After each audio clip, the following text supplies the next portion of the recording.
You're such a beautiful audience. Look at you. Very well You dressed deserve, as well. you deserve an applause.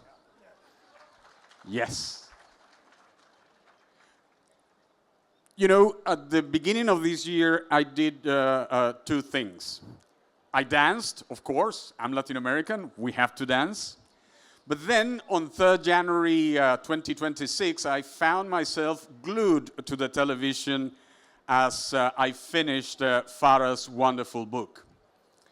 On screen, Donald T., Marco Rubio, and Pete Hegseth, who had promised to give America's warriors the freedom to, his words, not mine, kill people and destroy things, break things.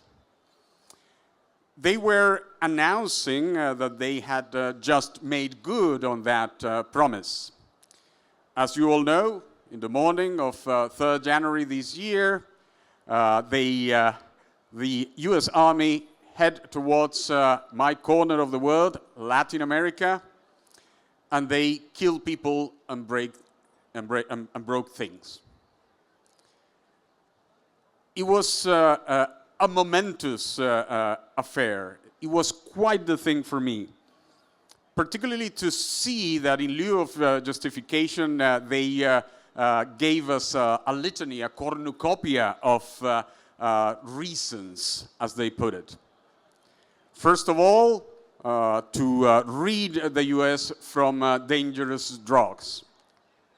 Then, defense of democracy. After that, the less almighty ends, to grab oil, the fantasy of total security, and so on and so forth. As I was reading Fara's final chapters, I was reminded of something Donald Trump had said during the primary debates in 2016. In South Carolina, he addressed the thorny subject of the Iraq war. And he said, a big fat mistake. What about the politicians who started that war and the press that echoed them? They lied, he said. So after the press conference on 3rd January, I concluded exactly that. They lie. Big fat mistake. But not only that, not only they lie, they know they're lying and they no longer care. How did we come to be in this position? That is the question we're going to address today. And to do so, let me ask you to join me in welcoming the fabulous author of this amazing book, Fara Dabhoiwala. Fara, you introduce the readers to this question, reminding us of the fact that throughout history, most civilizations consider free speech a very dangerous idea. Let me quote you, because your prose is really beautiful. You quote an ancient Assyrian proverb: a word is a bird, once released no man can recapture it. Then Shakespeare: words are but wind, they are slippery and undependable things. And finally, an English law from 1275 declaring a crime to tell or publish any false news or tales, which is what resonated in my head on 3rd January. How did we come to be in this position, which is the exact opposite of what everybody, from the Assyrians to Shakespeare, thought? Well, it's a very good way to start, because it introduces an important point, which is free speech is many different things. There are many older, classical, ancient ideas of free speech for religious purposes, for scholars, for artists. But for most of history, these were always restricted and unusual forms of discourse. And the modern way of thinking about free speech is quite recent, that we now take for granted, which is essentially the right of every citizen to speak out on matters of public affairs. That, as I show in my book, is only from the 18th century onwards a concept that people use. So before that, throughout history, people think differently about speech for reasons that are still true that we should remember. The first is speech is an action, and it has consequences in the world, that's what it's for. Whatever the form, verbal, writing, otherwise, we communicate with each other to make things happen. And most of the time, these consequences are fleeting and trivial and so on. But the other thing that people in the past knew very, very well is that sometimes they can be really serious. And they were particularly focused throughout history in India, in China, in Europe, everywhere around the world, on two problems that can be caused by speech, two harms. The first is the harm of lies. And that is something that you see reflected in laws throughout history, laws about false news, laws about defamation of individuals. Misinformation, conspiracy theories, all these things are rife throughout history, and rulers and citizens alike know that this is how violence spreads, this is how pogroms result against whole peoples who are abused. So speech is a powerful thing, it can be a dangerous thing in that way. And this is about individuals and the slander and the danger that comes if someone goes around spreading lies about you, which is a thing that can harm you tremendously, but it's also about the public good. That if you allow lies and misinformation to spread, you will set people against one another, you will cause disorder in politics, you will create violence of all sorts of horrible kinds. So riots, revolutions, all of these things ultimately come down to words. That's inside. So anyway, this is the old way of thinking, and for that reason, people regulate speech very heavily throughout history until this moment that really is revolutionary in the 18th century, when they start to talk about freedom of speech as a general right for all civilized peoples. And how that happens is ironic because it's not coherent. Free speech has throughout history been an incoherent ideal. It is an important ideal. I believe in it. We all believe in it. But that's one reason we can never agree on exactly what it means.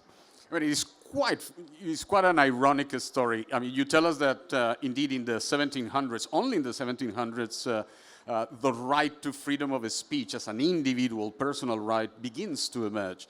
And you give 3 reasons for it. The first one is religion.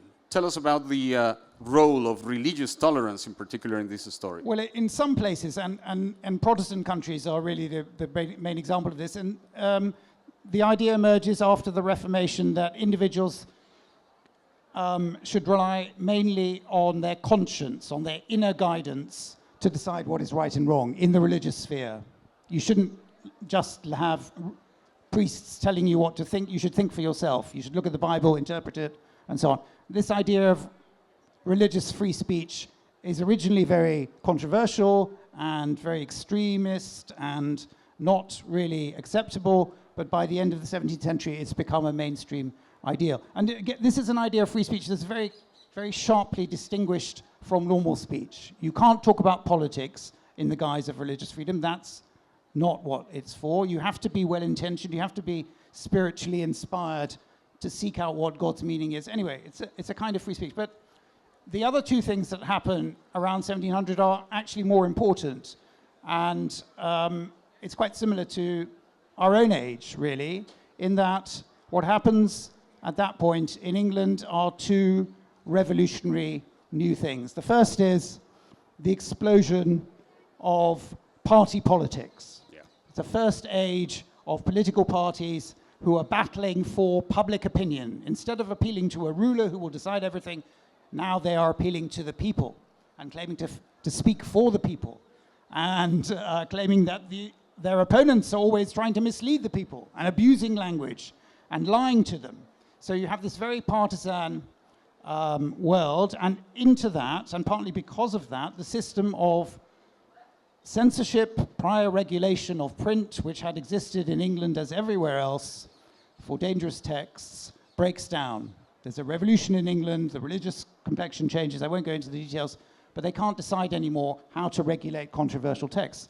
And that allows for an unplanned and often unwilled explosion of new forms of print.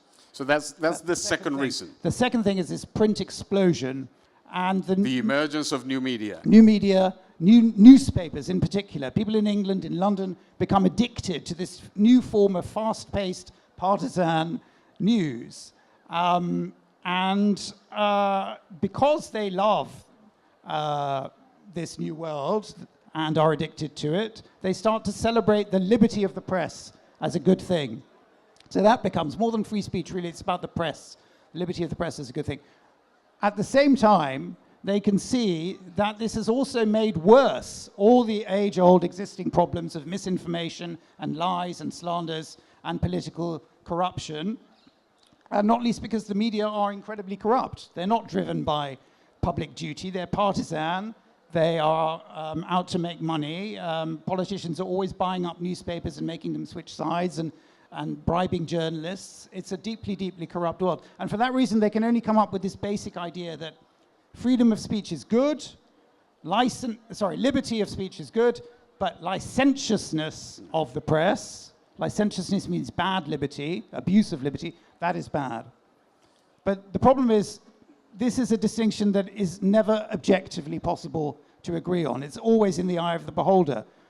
Everyone can see that politicians in opposition are always standing for liberty of the press and freedom of expression, and then the moment they come into power, they suppress everything as being licentious and dangerous, and it can't be allowed.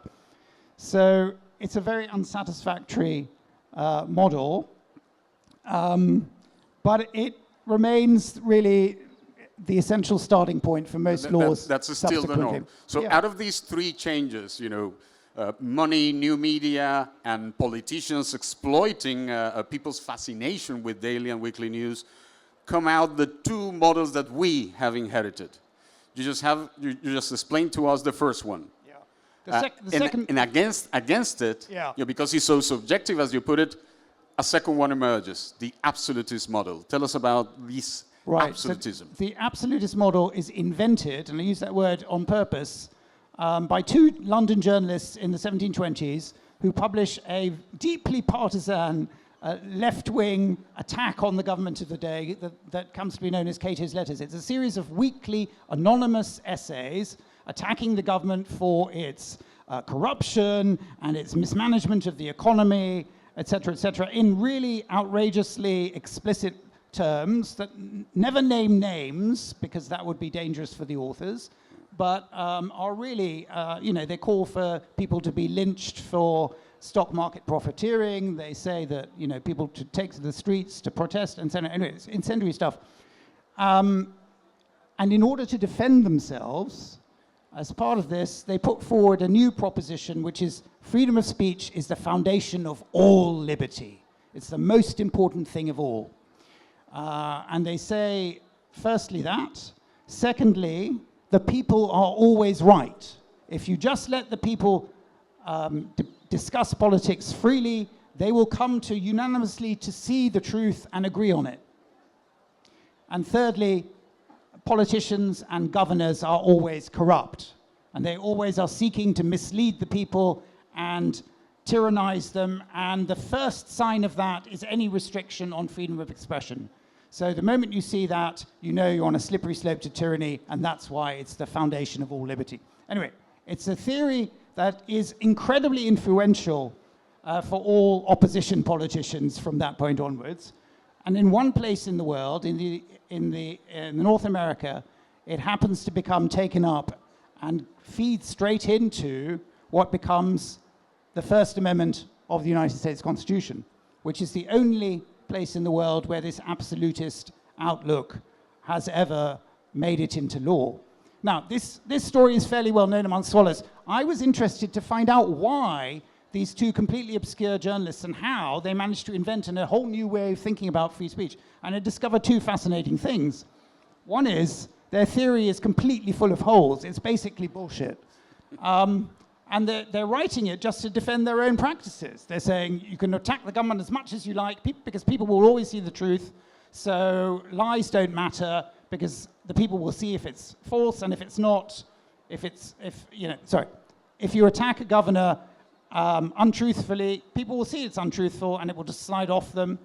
And if you criticize them in a way that people take on board, then it must be true because the people are always right.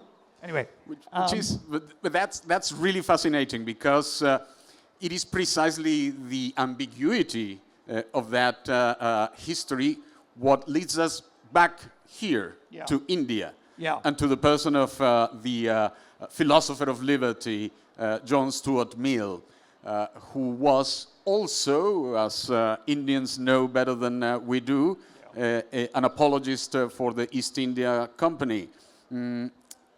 When Mill, you tell us that when Mill was called to the British Parliament to discuss whether freedom of the press should be allowed in India, here comes the catch. The defender of liberty says, no way, no freedom of the press for the Indians. Yeah.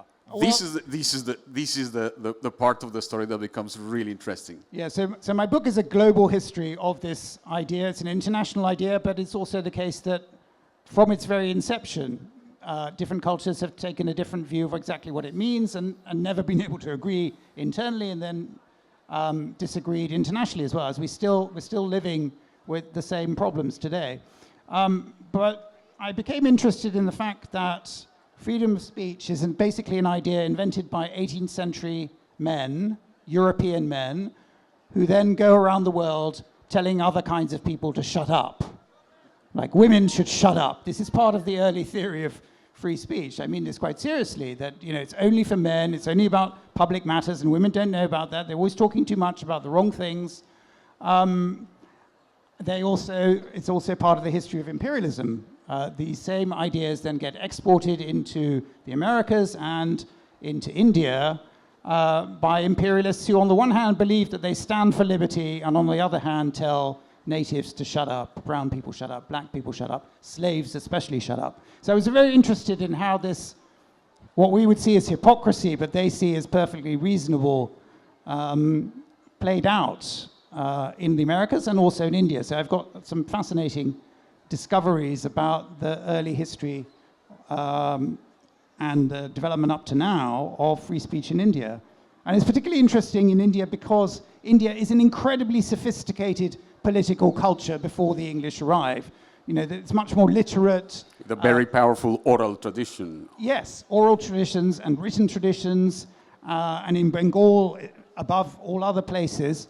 But there's no print in India. So simultaneously, in the late 18th century, when the East India Company starts to take over, you get the introduction of print, this new technology, and the ideology of free speech.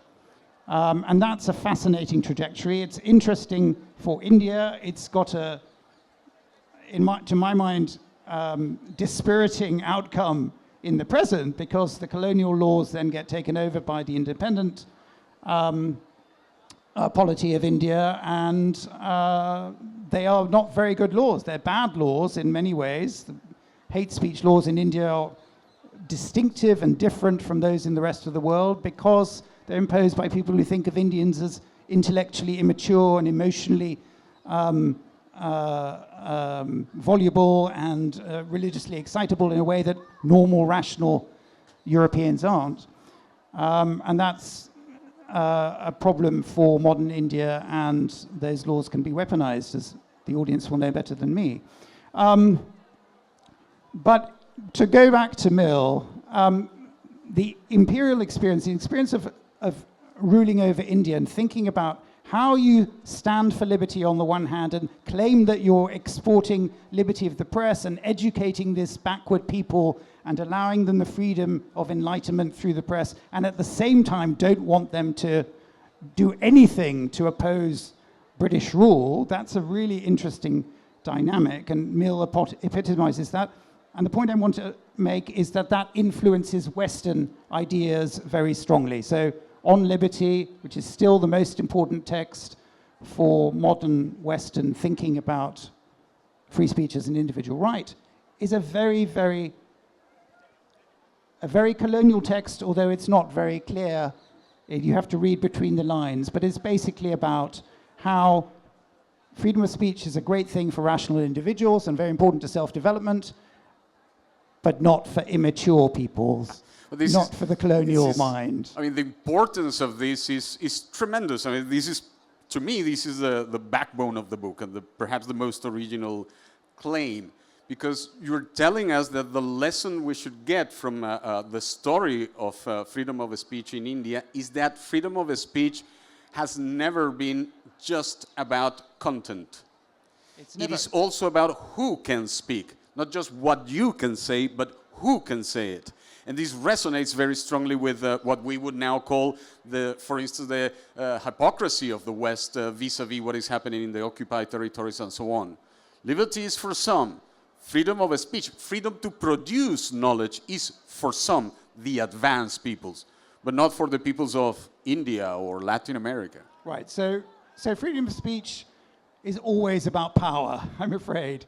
And my book shows that that's true throughout history in terms of who is allowed to speak. I said earlier, for example, and what the purposes of the speech. And these things, as I said, are originally conceived of, for example, as the purview of men, not women. Women should not have the same freedom to speak out in public.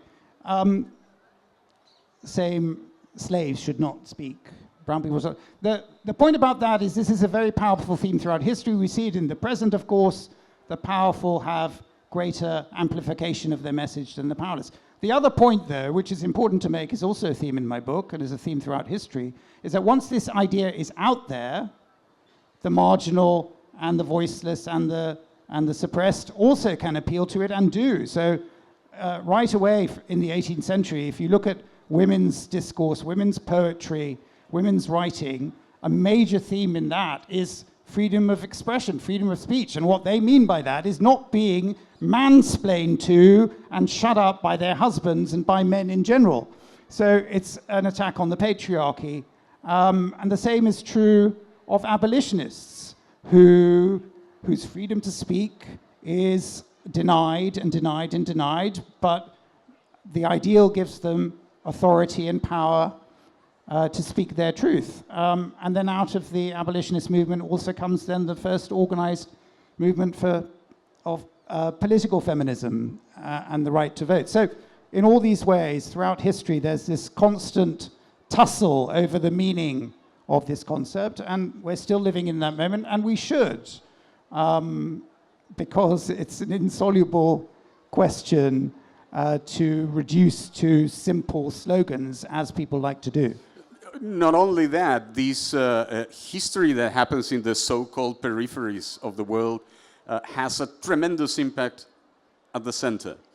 You tell us that this phenomenon, this ambiguity between the what can be said and who can say it, actually extends to the deification of the First Amendment to the U.S. Constitution, and might explain to a greater degree the obsession that American jurisprudence, and not only American jurisprudence, but also others, have with clear-cut, binary abstract rules, and so on and so forth. But you also tell us that this sort of clarity is achieved only via the dismissal of the struggle against falsehood and the struggle against the impact of money in the media, which explains our current situation. And at the end of the book, you tell us, well, this is what we have to deal with, particularly in the digital era, in which providers have no responsibility whatsoever. How do we deal with that? Very small question, Oscar. Thank you. One very important thing that history illuminates that people need to understand in the present, if we're going to think seriously about free speech and what it means, is if you just think of it in terms of the individual on the one hand and the power of government on the other hand, you're insufficiently understanding how the world really works. And from the 19th century onwards, what I mean by that is from the 19th century onwards, when people looked at public opinion and the problem of freedom of expression, they noticed that the really important thing that you also need to build into your understanding and your models is the power of the media. Public opinion is shaped most powerfully by mass media. And people in the early 19th century saw this in terms of newspapers, and the most fierce critics of the current system were early socialists and communists, because they could see more clearly than anyone else that the media is not incentivized by truth, but by money. And the power of the media is in the hands of those who own it.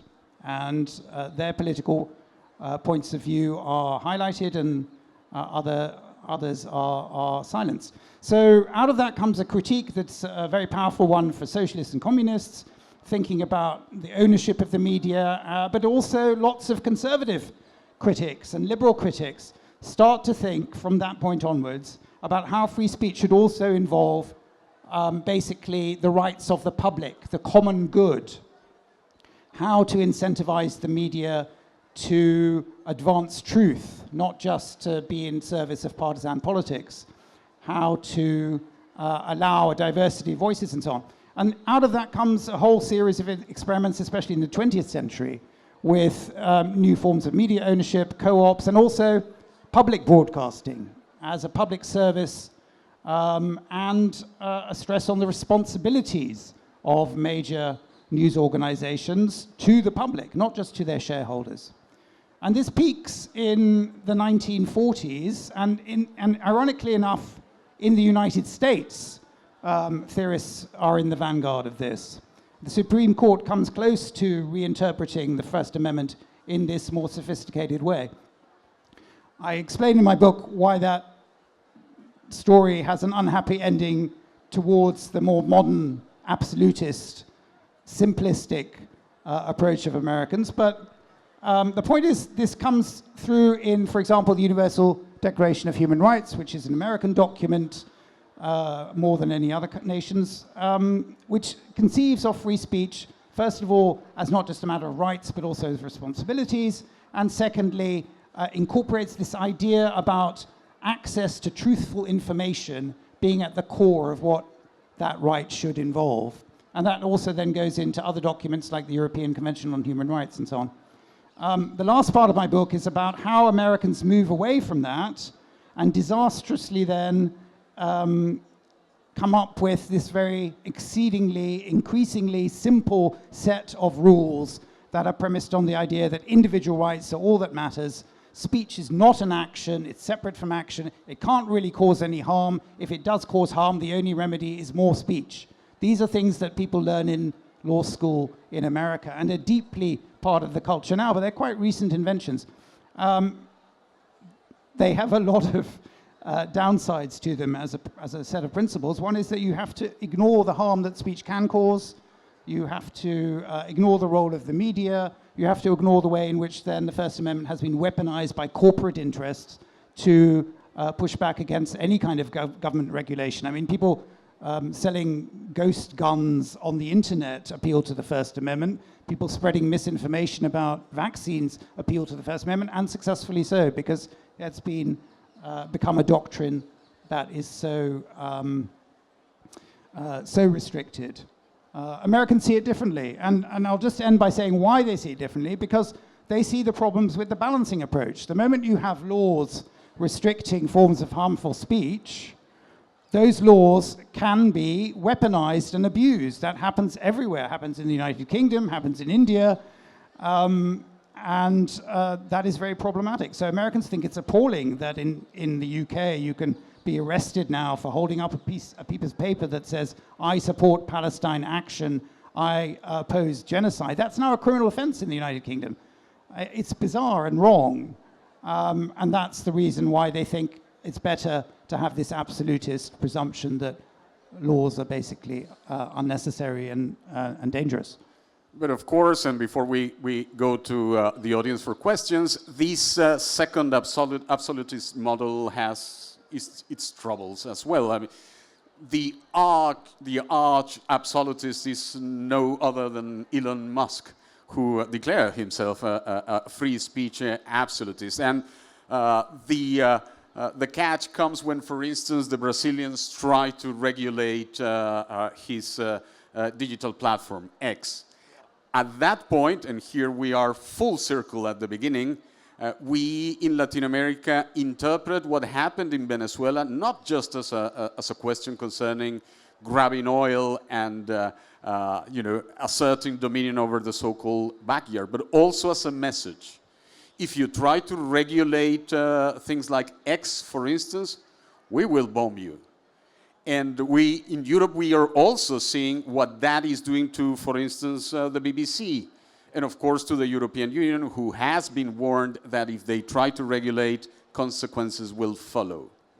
Yeah, there's an unfortunate, nasty alliance now between the power of American social media companies and basically authoritarian right-wing political parties across the world who have used these platforms to spread their brand of politics, which is based not on rational debate, but on untruth, and the demonizing of whole populations, and the whipping up of culture wars and so on. That is done especially effectively on social media. Communication on the internet has all sorts of distinctive aspects that make this far worse a problem than it was in the old pre-digital age. And now we have an authoritarian government in the United States that's doing quite similar things to the authoritarian government in this country. It's trying to shut down independent journalism.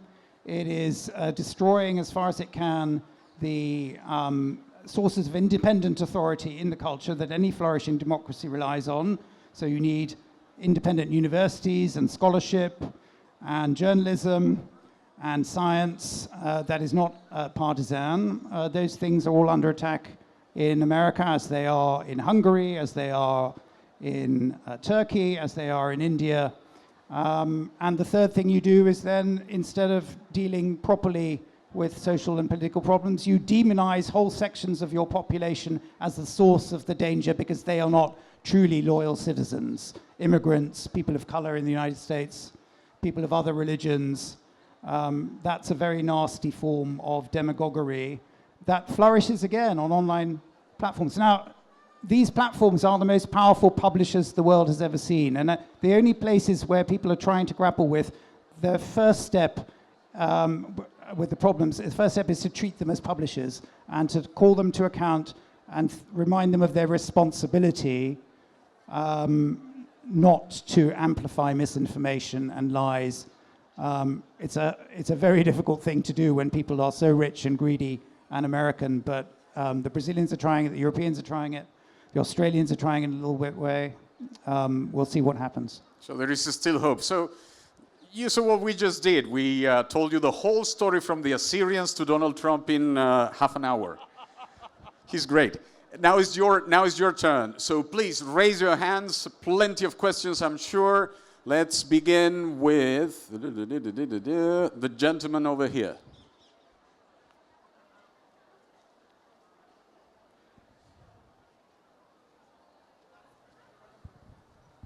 Hi. My question is, you talked about authoritarian regimes where independent journalism is curtailed, but even in the UK, with all the vaunted independence of the BBC, buses with falsehoods printed on them convinced the whole people to leave the European Union. Yeah. So what does independent journalism do about that? And wasn't the online space better at pointing out that those buses had lies printed on them? I can't solve all the political problems of the world. I can just point out that having a flourishing pluralist ecosystem of journalism, and journalism that is real journalism based on fact-finding and evidence and the willingness to investigate things deeply and to admit when you're wrong, is important. And the more we slide towards a world where that is disdained and thought of as, old-fashioned legacy stuff, and the new fun stuff is all on YouTube and TikTok, we're going to degenerate into a world where political discourse isn't based on facts, just on emotions and demagoguery, and that's dangerous. So, I'm sorry. Thank you for your question. I can't solve it, but that's my answer. No, but that's really important, because I think one of the beautiful things about your book is that you stop from yourself from giving us some kind of recipe. I mean, we would all love to think that with freedom of speech and so on, we are on firm ground. But you demonstrate we're never on firm ground. And so it becomes our responsibility just as well. Yeah, it's incredibly tedious, but necessary to go through life, not just mouthing slogans like "I'm a free speech absolutist," which is a nonsense Mr. Musk is not a free speech absolutist. He doesn't believe that child pornography should be freely circulated on the internet. He doesn't even believe that people should be able to publish the flight path of his private plane. That's clearly harmful and dangerous, can't be allowed on his platform. He amplifies his own message massively over that of everyone else. We all know what he does. The more important point is, it's up to us individually, I'm afraid, to look at every individual case where free speech erupts as a battle, to think what is actually going on here. And that's important because often free speech debates serve to distract from the real underlying political issues that we should be talking about. And the cries of censorship do that, and the words free speech are so emotive and so lovely, and everyone wants to be for freedom. But we should be talking about the underlying problems in the world. You know, is it anti-Semitic to criticize the state of Israel or the government of Israel for actions such as they're taking in Gaza? Is that a free speech issue? No, we should be talking about the substance of things on the ground. What is actually happening when people spread misinformation about vaccination? Is that good faith public discourse, or is it mischievous and uninformed rabble-rousing?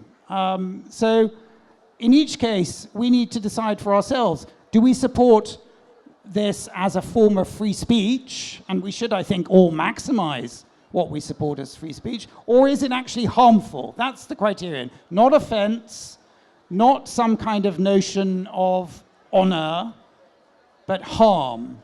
Is it harmful to individuals? Is it harmful to the dignity of people in groups? Is it harmful to public health? And then we need to have the courage to say, actually, I don't think that qualifies as freedom of expression. I think that is not appropriate use. Because the question is always, what is free speech for? If it's for artistic expression, a certain set of rules apply. If it's for political discourse, another wholly different sets of rules applies. If it's to entertain someone, another set again. Comedy is different from public discourse, from political discourse, from fiction writing, and so on. So I'm afraid it's complicated, but there's a fantastic guide to navigating all this, available in the bookshop. Which they're all going to buy and make a huge queue, so you will be signing books until 7 o'clock in the evening. We still have time for more questions. The very enthusiastic gentleman over here. He was very enthusiastic. There's two enthusiastic gentlemen.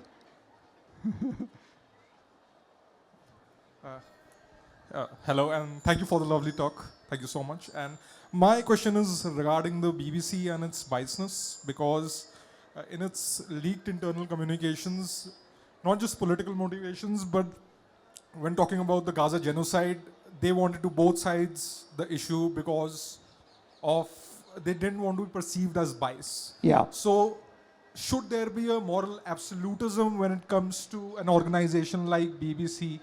Because now, as prestigious they are, they don't have the monopoly on public opinion because of social media.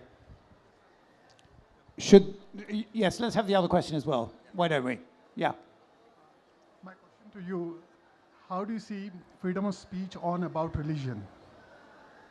Okay. The BBC faces an impossible task, partly because it's been for the last few decades under attack for partisan political purposes by people who want to destroy its authority and undermine its credibility and reduce its funding and allow their more partisan channels to shape public opinion. These are editorial judgments. Whether you call something a genocide or not is a particularly difficult one, I think, for a news organization. It's a very loaded term. And so I don't want to get into the ins and outs of how they dealt with it, other than it's well established now that they made a huge mess of their reporting on this issue because they are increasingly susceptible to political pressure and don't feel the independent ability to navigate these issues as they used to, I think. It's a whiffly-waffly answer, but there we go. Religion, freedom of speech on religion is a very, very interesting and difficult question, which differs by culture. There are two basic ways in which this has been approached historically and is in the present. The one is the post-Enlightenment Western idea that religious belief is a matter of belief. That's to say, you can change it. It's like opinion of any other kind. And so it should be under attack. You can attack it. You can ridicule it. You can satirize it. You can, you can trample on it because people can change their minds, and this is the way in which they might be changeable. And that leads to certain kind of legislation that doesn't prescribe, that allows any kind of ridicule of religion. The other form of approach is that religious belief is not just something separable, it's absolutely core to the identity of people who hold that religion. And there are many fundamentalist religions around the world that take that view, that if you attack religious ideas or religious prophets, that is an attack on your identity and your dignity as a person. And so in different cultures, that understandably and necessarily leads to different kind of laws about it. In India, can I just go back to that? India has terrible laws because I'll read chapter 9 on hate speech. But one aspect of that is that even that verbal utterances are criminalized. That's a really, really unusual thing by the 19th century when these laws are put into place. Normally it's just writing. It's something that you have to think through and put out there and publish, and that can be criminalized, not just speech.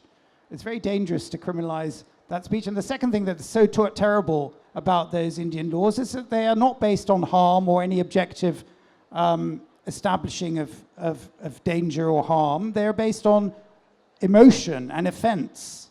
And that's completely subjective. So you can allow then people to hijack the power of the state for their own partisan religious purposes. And when these laws were first proposed in the 1820s, there was much criticism by many Indians and English people who said this is a disaster. This will just lead to more and more communal sharpening of partisan warfare through the law.